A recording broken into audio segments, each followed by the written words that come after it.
Hey there, friend bats. I'm going to start that again. Hey there, friend bats. We are back. Gold star for Azzy for actually, keeping a promise here. We are here to tell you all about Bone Pixie's third full length album, Midnight Sillage. Yes.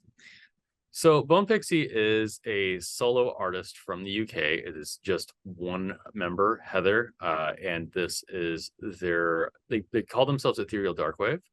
Um, and I'm using the pronouns they because I do not know their official pronouns. They're a little bit mysterious. But so midnight sillage means the lingering scent of midnight. So I feel that it's very poetic. I like that. It's kind of I don't know, kind of a little bit of it's the word predication for a lot of the poetic titles of the album, as you were saying, Azzy. Yeah, a lot of the poetic titles for the albums, a lot of the very poetic lyrics. I mean, there's one song that even pulls from Macbeth and Shakespeare, and I'm sure that if we were a bit more boned up on our poetry and romantic era, old school Gothic literature, we might find a bit more. But the music is very like Wuthering Heights, wandering the moors in the misty, misty night, never knowing what's gonna come out and get you. Although, spoiler alert, you just end up in an attic and have your house burned down. Anyway, Yikes. So I really enjoyed this album. It feels like it's kind of like it starts out almost like a concept album. There is a like kind of a monologue in the beginning that kind of bridges a lot, like the first three songs. And it really got me listening really closely because I wanted to know more about this. But I found that a lot of the vocals, especially in the beginning, are kind of masked under layers of, I don't know, atmosphere and reverb and various sound engineering elements.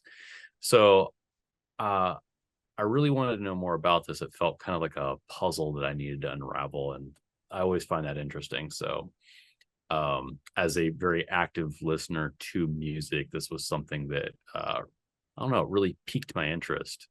Um, and then this is all kind of like uh this is all kind of broken up by this title, this track, Tamarisk. Tamarisk starts out with like this atmosphere of like birds and the outdoors, and and it's like sunshine.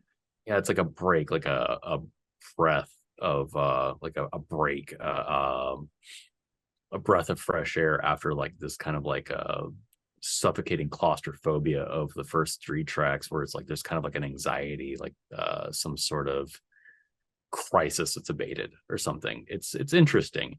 And like I said, it really had me paying a lot of close attention, but I'd never I mean, heard a goth band use something like the outdoors atmosphere like Bone Pixie has. This was something completely different.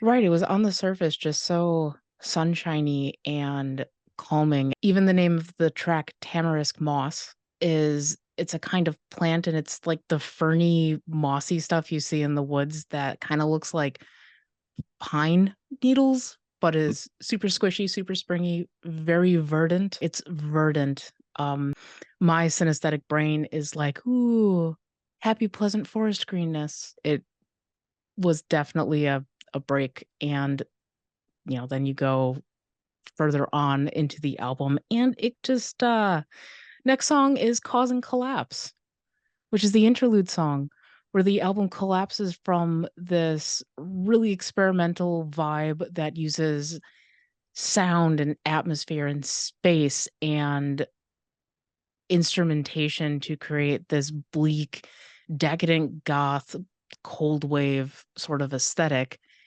into what you might call your more traditional single tracks. You may Mhm. have heard me play I Have Newt in one of my mixes. That's the song with the Macbeth references, Eye of Newt, Wool of Bat, Tongue of Dog. Yes, this whole album is interesting because there's a lot of different elements from a lot of different subgenres of goth, and they're all just kind of like It's very playful, very experimental, breaks down a lot of unofficial rules of goth music where people won't venture too much out of like their subgenre because they're afraid of alienating their audience or something like that. And I love it. I'm here for it 100%. Yeah, I it's love feral. experimentation. Yeah, it's all over the place. It's great. And something to be expected from somebody who identifies as a fae-like creature from northern UK. Absolutely saw that Bone Pixie. I loved it. Yeah, pure Oh, unseelie. I feel like this is kind of frontiering a little bit in genres, and this kind of can pave the way for future goth artists for like breaking down these norms and getting out of the boxes. I absolutely adore that. But yeah, there's something for everybody in this album. But I will absolutely say that I do think that it is an active listener album. So if you really love music, you really love goth music, this is an album that will compel you. It's challenging and it's still fun. It's challenging in a fun way. And Hmm. all the tracks are still really dancey. Even if they're just kind of like the slow, kind of swaying songs, I would comfortably play just about any of these on the dance floor. Yeah, I really enjoyed it. But Bone Pixie, if you're listening slash watching slash existing, keep up the great work. Like for real, the song that's my favorite, Eye of Newt. I keep dropping Eye of Newt. Go listen to Eye of Newt. It's great. Solemn Verglass is pretty good too. I really like that one. If you like your really like fast paced kind of synthy dancey stuff too. Yeah. No, 100% agree. Would you recommend this album to a friend? Yeah, I would, especially like my more active listener friends too. People who really like to break down albums. Agreed. Well, maybe if I can get this video up in time, the folks can comment below on what we should, listen to, what we should talk about. We can do something old, like 1984 old, or something brand new. But if you guys don't recommend something, we'll figure it out and we'll be back. All right, now before we go, we just want to let you know that submissions are now open for Unobscured Comp Volume 5. If you are a band, go check out our socials because we have all the information on there. But until next week, until whatever next week brings, drop us recommendations if you have them. We've been pretty active in the comments. You guys have been really, really kind to Scarecrow Joe. It has been just wonderful. We'll see you then. Bye bye. Shit, I totally flubbed that.